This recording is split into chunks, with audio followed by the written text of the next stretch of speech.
Christian had laid down his burden at the cross. The weight that had bent his back for so long was gone. But though forgiveness had been freely given, the journey was far from over.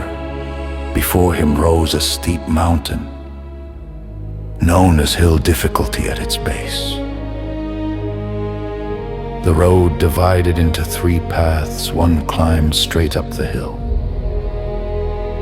The other 2 curved gently around it.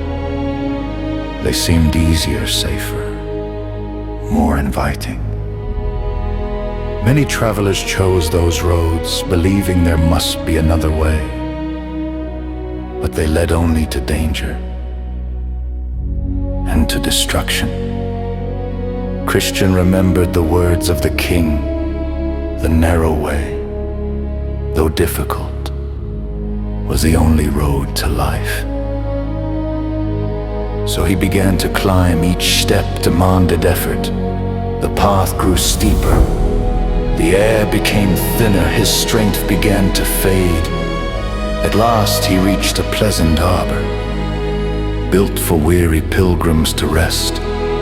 He sat down, just for a moment. The cool shade was comforting. The silence was peaceful before long. His eyes grew heavy and Christian fell asleep. When he awoke, the sun had begun to sink. Startled, he hurried back onto the path, but after climbing a short distance, he reached for the scroll that had been given to him as a sign of the King's favor.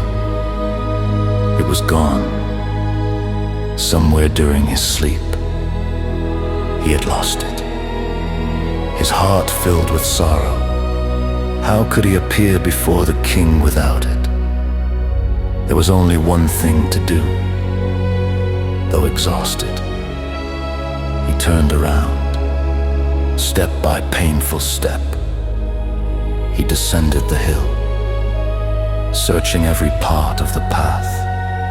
At last, there in the arbor where he had slept, lay the precious scroll with gratitude. He picked it up, holding it close. The lesson would never leave him. Rest has its place, but spiritual carelessness comes with a heavy cost. As evening shadows stretched across the mountain, Christian began the difficult climb once again. Higher and higher, until at last he saw light shining in the distance, a refuge prepared for weary pilgrims. It was called Palace Beautiful. The journey continues.